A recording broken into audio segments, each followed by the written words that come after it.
جب تیسری خلافت کا دور تھا، تیسری خلافت، اس وقت مسلمانوں کے مدینے میں 3 طرح کے طبقوں نے تیسری خلافت کا بائیکاٹ کیا تھا۔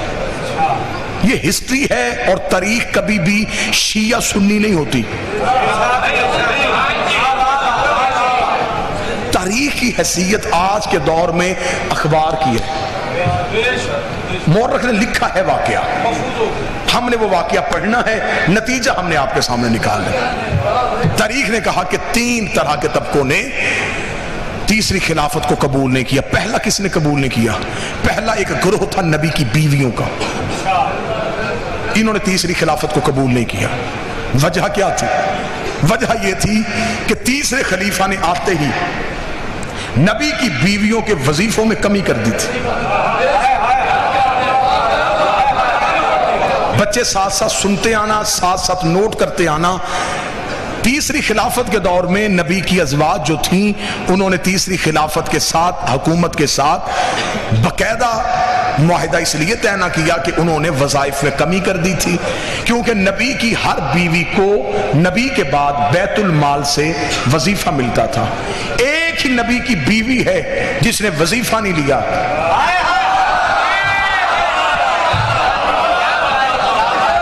باقی وظیفے مقرر تھے اور ہر ایک کا وظیفہ علیحدہ علیحدہ تھا۔ یہاں پہ میرا پہلا سوال ہے تاریخ کے مورخ سے کہ جب سب ایک جیسی رتبے میں تھیں، وظیفہ علیحدہ علیحدہ کیوں تھا؟ جب برابر تھا، رتبہ ایک جیسا تھا، تعلق نبی کے ساتھ تھا، وظیفہ ایک جیسا کیوں نہیں؟ تاریخ کے ماتھے پہ پسینہ آیا۔ تاریخ نے کہا اصل میں وجہ یہ تھی وظیفے ملتے تھے رشتہ داری کی بنیاد پہ۔ میں تو پڑھتا چلا جا رہا ہوں، مجھے نہیں پتا آپ سن رہے کیا۔ وظیفے ملتے تھے جس کی حکومت سے جتنی رشتہ داری تھی اسے اتنا وظیفہ ملتا تھا۔ میں نے جملہ پڑھا کوٹ شاہ میں 9 10 12 بندوں نے تائید کر دی کہ واقعتاً یہ ٹھیک ہے، رشتہ داری کی بنیاد پہ ملتے ہوں گے، لیکن بات اس سے بھی زیادہ تلخ ہے اور حقیقتیں بڑی کڑوی ہوتی ہیں، حقیقتیں بڑی تلخ ہوتی ہیں۔ اگر آپ مجھ سے پوچھیں کہ حقیقت کیا ہے تو مجھے غازی عباس کے علم کی قسم میں مناظرہ کرنے کے لیے تیار ہوں، مباہلہ کرنے کے لیے تیار ہوں۔ وظیفے رشتہ داریوں کی بنیاد پہ نہیں ملتے تھے، علی سے دشمنی کی وجہ سے ملتے تھے۔ جس کی جتنی دشمنی زیادہ ہوتی تھی، جس کی جتنی دشمنی زیادہ تھی اسے اتنا زیادہ نوازا جاتا تھا۔ موضوع پسند ہے یا نہیں ہے سر؟ بسم اللہ سر۔ یہ عالی مشکل ہے۔ پہلا نبی کی بیویاں، دوسرا مدینے کے جو پرانے لوگ تھے نا جی، جو پرانے مدینے کے باسی تھے، جنہوں نے سب سے پہلے مکے میں کلمہ پڑھا تھا۔ اور آپ تاریخ اٹھا کے دیکھیں، نبی کا کلمہ سب سے پہلے عرب کے غریبوں نے پڑھا تھا۔ یہ امیر لوگ، یہ رائل فیملیز، یہ جگیردار طبقہ، یہ بہت بعد میں مسلمان ہوا تھا۔ یہ مسلمان ہوئے تھے حکومت کی وجہ سے، غریبوں نے کلمہ پہلے پڑھ لیا تھا۔ وجہ کیا تھی؟ غریب عزت کا بھوکا ہوتا ہے، نبی نے انہیں عزت اتنی دے دی، اتنی عرب کے غریبوں کو نبی نے عزت دی کہ وہاں وہ ابو جہل کی اونٹنی کے قریب نہیں بیٹھ سکتے تھے اور یہاں وہ نبی کے ساتھ بیٹھ کے کھاتے تھے۔ ابو جہل نے انہیں کہا اوے کس اللہ کو مانتے ہو؟ اسے کہا محمد کے اللہ کو۔ اسے کہا اوے غلاموں وہ نظر آتا ہے؟ انہوں نے کہا نہیں۔ تو پھر کیوں مانتے ہو؟ انہوں نے کہا وہ کہتا ہے۔ اس نے کہا ہے تو ہم نے مانا۔ یہ اصل اسلام کے لوگ تھے، انہوں نے چمڑیاں اکھڑوائیں، انہوں نے نبی کو نہیں چھوڑا۔ یہ دولت کے لالچ کی وجہ سے نہیں آئے تھے، یہ علی کی تلوار کے ڈر سے نہیں آئے تھے، یہ بی بی خدیجہ سے قرضے معاف کروانے کے لیے نہیں آئے تھے۔ انہوں نے سٹیٹ نہیں دیکھی، انہوں نے یہ نہیں دیکھا کہ اسلامی سلطنت بن جائے گی، اسلامی حکومت بن جائے گی، ہم میں سے کوئی گورنر ہو جائے گا، کوئی وزیر خزانہ ہو جائے گا، انہوں نے یہ نہیں دیکھا۔ انہوں نے صرف کردار مصطفیٰ دیکھا۔ ان لوگوں نے بھی تیسری خلافت کو قبول نہیں کیا۔ توجہ سے بات سنتے آئیے۔ وجہ کیونکہ ان کا مطالبہ یہ تھا کہ ایک بندے کو نبی نے اپنی زندگی میں مدینے سے باہر نکالا تھا. بادشاہ حسین آپ کی تائید پہ آپ کا ہاتھ اٹھانا گواہی کے طور پہ درج ہے. اس بندے کو نبی نے اپنی زندگی میں مدینے سے باہر نکالا تھا. مروان اس کا نام تھا, حکم کا بیٹا تھا. باپ اور بیٹا دونوں مل کے رسالت ماپ گلیوں میں چلتے تھے, یہ پیچھے نبی کی نقلیں اتارتے تھے اور نبی کو طعن و تشنیع معاذ اللہ ثم معاذ اللہ توہین کرتے تھے. نبی نے حکم نہیں دیا, اس نے دیا کہ تو برداشت کر لیتا ہے, مجھ سے نہیں. انہیں مدینے سے باہر نکال, انہیں مدینے سے اتنا باہر نکال کہ تیرے بعد جو بھی تیری جگہ پہ آئے وہ ان کو مزید باہر نکالتا تھا. جب تیسرا خلیفہ آیا تو بجائے ان کو باہر نکالنے کے اسے مدینے بلایا. صرف مدینے نہیں بلایا, اس سے مصر جیسی اہم ریاست کا گورنر بنا دیا. نوجوانوں کے لیے یہ باتیں نہیں ہوگی لیکن ضرور ان باتوں کو ذہن میں رکھنا. یہ میں پوری تاریخ کا سفر لمحوں میں کرنے لگا. مصر کا گورنر بنا دیا. مصر اس دور کی سب سے مہنگی اسلامی ریاست, سب سے زیادہ پیسہ مصر سے آتا تھا اور سب سے بڑے خائن کو اس کے اوپر گورنر لگا دیا. مدینے کے لوگوں نے جو پرانے رہنے والے تھے وہ اکٹھے ہو کے آئے حضرت محمد بن ابی بکر کے پاس. کون کہتا ہے کہ ہم صحابہ کا احترام نہیں کرتے؟ بسم اللہ. محمد بن ابی بکر کے پاس اور انہوں نے آ کے محمد بن ابی بکر سے کہا کہ آپ جا کے مولا علی سے کہیں کہ اسے کہے کہ اسے مصر کی گورنری سے ہٹائے. محمد بن ابی بکر رات کے وقت مولا علی کے پاس گھر آئے. اور ایک بات میں اور اپنے بچوں کو بتاؤں, مسلمان تاریخ نے بڑا ظلم کیا ہے. انہوں نے 3 حکومتوں میں جو مولا علی کا دور تھا اسے لکھا کہ علی نے دور جو ہے یہ خاموشی میں گزارا, گوشہ نشینی میں گزارا. علی گھر سے نہیں نکلتے تھے, علی قرآن جمع کرتے تھے. بہت بڑا ظلم ہوا ہے یہ علی جیسی شخصیت کے ساتھ کہ علی کے اتنے لمبے دور کو صرف چند جملوں میں بند کر دیا گیا. اور شیعہ بھی یہی جملے ممبر سے میں نے خود سنے ہیں, بندے کہتے علی قرآن جمع کر رہے تھے. وہ کون سا قرآن تھا جو علی کے پاس نہیں تھا؟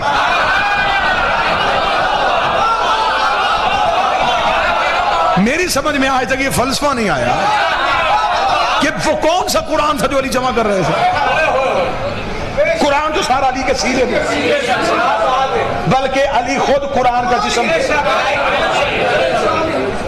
علی کہاں سے قرآن جمع کر رہے تھے؟ اگر میں اس میں پوری 45-50 منٹ گفتگو کی جا سکتی ہے. مولا علی کا وہ جو دور تھا وہ بڑا انقلابی دور تھا. مولا اس دور میں مدینے میں نہیں رہتے تھے, مولا مدینے سے چلے گئے تھے. مدینے کے تھوڑا باہر جا کے مولا نے ایک اپنا فارم ہاؤس بنایا تھا جس کا نام یمبو تھا, جسے آج مدینے میں بیر علی کے نام سے یاد کیا جاتا ہے. یہ مولا نے مدینے کے باہر جا کے بنا دیا تھا. اس پورے دور میں مولا نے پہلی بار جو کنویں کھودے تھے, یہ مولا نے 24 کنویں اس دور میں اپنے ہاتھوں سے کھودے تھے. کنویں سے پانی لے کے زمینوں تک پہنچانا مولا علی نے اپنے دور میں شروع کیا تھا. سب سے پہلے کپاس مدینے میں مولا علی نے کاشت کی تھی. یہی کپاس جس کی روئی گھر آتی تھی, بی بی کاٹتی تھی, چادریں بناتی تھی, اور اسی روئی کی ہاتھ کی بنے ہوا رومال آج بھی ہور کے ہاتھ ماتھے پہ. یہ پورا ایک دور ہے مولا علی کا جو دور پڑھا جا سکتا ہے, لیکن مجھے پڑھنی ہے قتل علی کی وجہ. متلاشی ہیں سرکار آپ ان حقائق کے. اب محمد بن ابی بکر جو ہے وہ مولا علی کے پاس گئے. مولا علی سے کہا کہ مولا آپ اس سے جا کے کہیں خلیفہ سے کہ یہ اس کو معزول کرے. مولا محمد بن ابی بکر کو ساتھ لے کے دربار میں گئے. جب دربار میں پہنچے تو نوکر نے جا کے انہیں بتایا کہ اصل حاکم آیا ہے. جو بندے سر ہلا رہے ہیں وہ تھوڑی دیر کے لیے اگر جاگ جائیں تو ان کے لیے بہتری ہے. اسے جا کے خبر دی کہ اصل حاکم ہے, حقیقی وارث آیا. وہ اٹھ کے اور کیا انہوں نے مولا علی سے پوچھا, جی ہاں جی اے وصی رسول, اے جانشین پیغمبر, اے دماد رسول, آپ کیوں آئے؟ مولا فرمایا میں تجھ سے پوچھنے آیا ہوں کہ تو نے اسے مصر کا گورنر کیوں لگایا. اس کا آپ حکم کرتے ہیں تو ہم اسے ابھی عہدے سے ہٹا دیتے ہیں۔ تو آپ کو موضوع بندہ آپ دے دیں جسے ہم مصر کا گورنر لگائیں۔ محمد بن ابی بکر مولا علی کے ساتھ کھڑے تھے، اسے محمد بن ابی بکر طرف دیکھ کے کہا میرے خیال میں محمد سے زیادہ موضوع کوئی نہیں ہے، اسے مصر کا گورنر لگا دیتے۔ فوری طور پہ اپنے کاتب کو جگایا کہ ایک سرکاری حکم نامہ لکھا کہ محمد بن ابی بکر میرا خط لے کے تمہارے پاس آ رہا ہے، جو ہی محمد تیرے پاس پہنچے اپنے آپ کو عہدے سے معزول سمجھ، اپنی جگہ پہ محمد کو تخت پہ بٹھا، سارے انتظامات محمد کے حوالے کر کے خود مدینے پہنچ۔ یہ تحریر لکھ کے محمد بن ابی بکر کے حوالے کی۔ محمد بن ابی بکر نے تحریر کو بند کیا، مولا علی چلے دربار سے، مولا بازار میں، محمد ساتھ محمد سوچ رہا علی کے آنے کی وجہ سے اس نے اتنا علی کا حیا کیا، اتنی علی کی عزت کی کہ مولا نے ایک ہی شکایت کی، اس نے فوراً دور کر دی۔ چلتے چلتے علی کے گھر کا دروازہ آ گیا، جو ہی علی دروازے سے ایک قدم اندر ایک باہر تھا، یا محمد نے کہا مولا آپ گھر کے اندر جا رہے ہیں، زحمت دوبارہ نہ مجھے دینی پڑے، مجھے بتائیں کہ میں ابھی مصر کے لیے نکل جاؤں؟ مولا نے پردے سے پیچھے سر ہٹا کے کہا چلے جا، لیکن رات کو سفر نہ کرنا، چلے جا لیکن حکیم کا کوئی فعل حکمت سے خالی نہیں ہوتا۔ محمد بن ابی بکر کے ذہن میں یہ بات بیٹھ گئی کہ جب علی نے کہا ہے نا کہ نہیں کرنا، اس کا مطلب اس نہیں میں کوئی راز ہے۔ محمد بن ابی بکر نے ساتھ اپنے چند نوکر تیار کر کے محمد بن ابی بکر جب تیار ہو کے مدینہ سے نکلے ہیں تو شام ہو گئی مدینے میں، مدینہ سے تھوڑے سے فرسخ کے فاصلے پہ گئے تھے، رات ہو گئی۔ محمد نے اپنے غلاموں سے کہا یہی خیمے لگا دو، انہوں نے کہا جی ابھی سفر شروع کیا اور ابھی خیمے؟ اس نے کہا علی نے کہا تھا رات کو سفر نہیں کرنا، حکم علی تھا تو لہذا ابھی یہیں پہ خیمے لگیں گے۔ وہیں پہ پڑاؤ ہو گیا، پڑاؤ ہو کے آگ روشن کر دی گئی۔ آگ اس لیے روشن کی جاتی تھی کہ اگر کوئی دور سے گزر رہا ہو تو اسے پتا چلے کہ کوئی لوٹنے والے نہیں بیٹھے، کوئی شریف بیٹھے ہوئے، کسی کافلے نے پڑاؤ کیا ہوا۔ آگ روشن ہو گئی، جناب محمد بن ابی بکر نے آ کے خیمے میں مصلی بچھایا، عبادت الہیہ میں مشغول ہو گئے۔ ابھی محمد عبادت کر رہے تھے، یہ محمد کو اپنے کانوں میں کسی گھوڑے کے دوڑنے کی ٹاپوں کی آواز آئی۔ محمد بن ابی بکر نے فوراً کان آواز کی طرف کیا۔ اب آواز سے محمد بن ابی بکر نے اندازہ لگایا ایک ہی گھوڑا ہے، گھوڑا بھی اعلیٰ نسل کا ہے، بھاگ بھی تیز رہا ہے، نکلا بھی ابھی مدینے سے ہے۔ پھر فوراً ذہن میں سوال ہے اگر یہ شخص مدینے سے نکلا تھا، یہ رات کے وقت اکیلا سفر کیوں کر رہا ہے؟ اگر اس نے سفر کرنا تھا تو یہاں قافلہ تھا، یہ قافلے کے ساتھ کیوں نہیں آیا؟ یہ سوال ذہن میں تھے، یا علی کی بات آ گئی یاد، رات کو سفر نہ کرنا۔ محمد بن ابی بکر تو پہلے ہی راز ڈھونڈ رہا تھا۔ محمد بن ابی نے فوراً خیمے سے باہر نکلے، اپنے نوکر سے جلدی جلدی اٹھ، گھوڑے پہ زین رکھ، بندہ پکڑ۔ اسے گھوڑے پہ زین رکھی، گھوڑا دوڑایا، بندہ گرفتار کر کے محمد بن ابی بکر کے قدموں پہ۔ محمد نے پوچھا کون ہے تو؟ اسے کہا جی مدینے کا رہنے والا۔ کہاں جا رہا ہے؟ یمن۔ کیوں جا رہا ہے؟ اس نے کہا اسی ذاتی کام کے سلسلے۔ محمد بن ابی بکر نے اپنے نوکروں سے کہا اس کی تلاشی لو۔ جامع تلاشی لی گئی، کچھ ذاتی سامان کو زیادہ رہا، اس کے علاوہ کچھ نہیں۔ محمد نے کہا اور اس کے پاس کیا؟ انہوں نے کہا اس کے گھوڑے کی گردن میں ایک مشکیزہ ہے پانی کا مشکیزہ نکالو۔ کیا اس میں؟ اس کا پانی ہے۔ فرمایا اسے تلوار سے چیرو۔ چیرا، پانی بہاؤ، پانی بہایا، ہاتھ ڈالو، اندر سے شیشے کی بوتل، اس کے اندر ایک خط۔ محمد بن ابی بکر نے تلوار کی نیام مار کے بوتل کو توڑا، اندر سے خط کو نکالا، خط کو کھولا۔ خط میں لکھا ہوا تھا کہ تیری طرف محمد میرا خط لے کے آ رہا ہے۔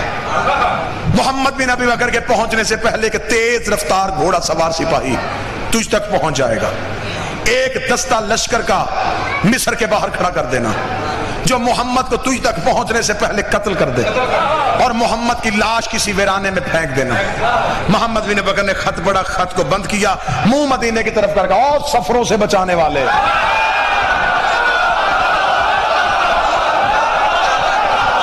اور نیتوں کے لہجے سننے والے، اور ارادوں سے باخبر، اے نوکروں کی عزتیں رکھنے والے، بادشاہ حسین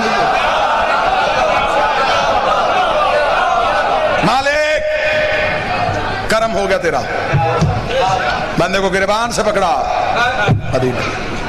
مدینے میں جا کے علی کے دروازے کے باہر محمد بن ابی بکر کے قدم رکے تھے، یہ علی کی حجرے سے آواز آئی، بندہ گرفتار ہو گیا۔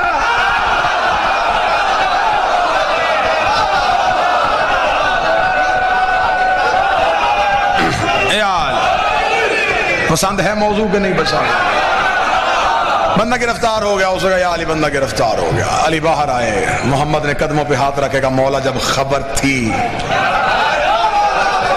مجھے کیوں بھیجا؟ مولا مسکرا کے فرماتے محمد میں ثبوت کے بغیر حملہ نہیں کرتا۔ کہاں سے لا گئی دنیا علی جیسا امام؟ بندے کو پکڑا اور مولا علی اپنے گھر میں گئے۔ تاریخ کہتی ہے علی نے زرد رنگ کی عبا پہنی، زرد عبا ہمیشہ مولا علی جنگ میں جاتے ہوئے استعمال کرتے۔ جب علی اپنے کاندھے پہ زرد عبا رکھتے تھے تو مدینے کے لوگ دروازے بند کر لیتے تھے کہ آج علی جلال میں ہے۔ اس رات مولا نے زرد عبا اپنے کاندھے پہ رکھی، کاندھے پہ رکھ کے مولا دربار کی طرف گئے۔ دربار کے باہر نیزے بردار مشعلیں لے کے سپاہی کھڑے تھے، علی ٹھوکر سے دروازہ کھولا، اٹھاؤ اسے۔ علی کا جلال تخت سے زمین پہ گرا،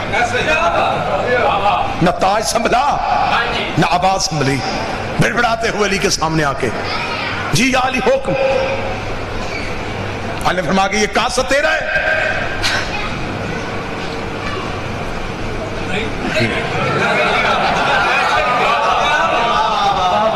مولانا محمد خط دے، خط تیرا ہے؟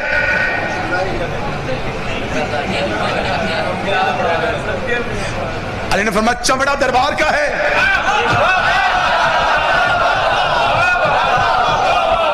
کیونکہ اس دور میں سرکاری خطوط لکھنے کے لیے مخصوص چمڑا استعمال ہوتا تھا جو بازار میں بیچنا خریدنا جرم تھا۔ مولا نے فرمایا یہ چمڑا دربار کا ہے، اب اسے انکار نہیں ہو سکتا۔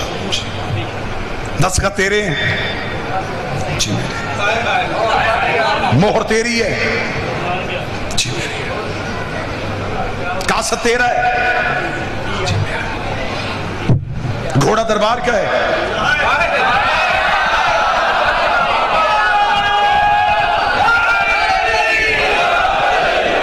جی میرا۔ اتنا کہنا تھا یا علی مڑے، بلا تشبیہ علی چلنے لگے پیچھے، یا علی بات تو سنیں گے، فرمایا بس اب علی کی کوئی ذمہ داری نہیں، ہائے ہائے ہائے بس اب علی کی ذمہ داری نہیں۔ مولا بات تو سنیں گے، مولا میری علی دربار سے باہر چلے، دربار سے باہر گئے، خبر مدینے میں آگ کی طرف پھیل گئی۔ جو ایک گروہ پہلے ہی دشمنی میں آمادہ تھا ان کے ہاتھ یہ جواز آ گیا، انہوں نے خلیفہ کے گھر کا گھراؤ کر لیا، پوری رات بندوں نے گھر کا گھراؤ کیے رکھا۔ تاریخ میں جملے نہ ہو، میں اس شوق میں گردن کا لہو دوں، اس نے دیوار کے پیچھے ایک چیز رکھ کے اس پہ کھڑے ہو کے اونچی آواز میں کہا کوئی علی کو بتائے کہ میں پیاسا ہوں، کوئی علی کو جا کے خبر دے کہ میں بھوکا ہوں۔ اتنا سخت پہرا تھا کہ پرندہ پر نہیں مار سکتا تھا، یا یکدم گلی میں دو سائے داخل ہو گئے۔ سپاہیوں نے کہا روکو روکو روکو، اسے کون ہے؟ پیچھے سے آواز آئی رستہ دو، حسن اور حسین آ رہے ہیں۔ نیزے ہٹے، جب روشنی میں شہزادے آئے، حسن کے ہاتھ میں کھانا، حسین کے ہاتھ میں پانی۔ شہزادوں نے دیوار پہ کھانا اور پانی رکھ کے کہا سخی نے بھیجا ہے۔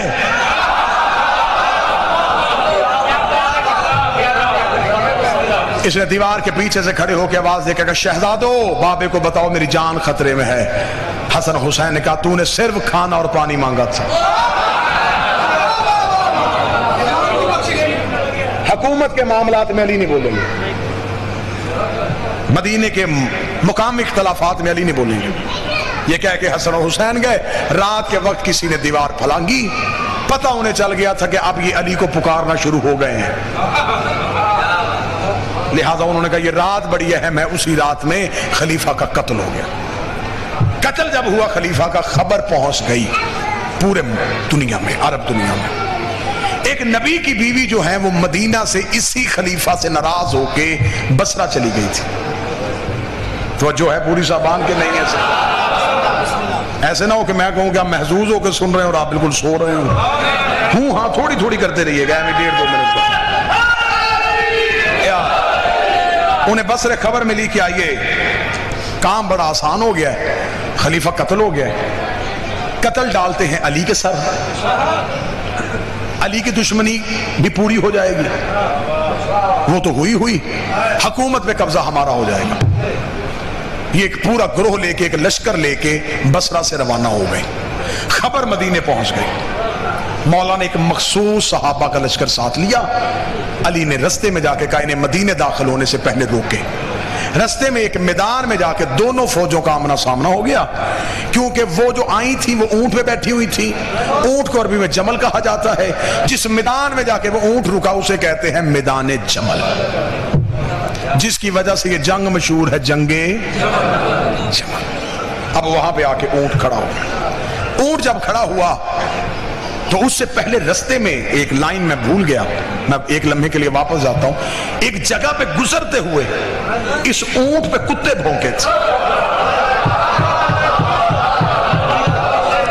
اس بی بی نے طلحہ اور زبیر سے پوچھا یہ کون سی جگہ ہے؟ انہوں نے کہا مقام حواب ہے۔ اس نے لرز کے کہا آدھی رات کو مجھے محمد نے جگا کے کہا تھا جسے مقام حواب کے کتے بھونکے وہ حق پہ نہیں۔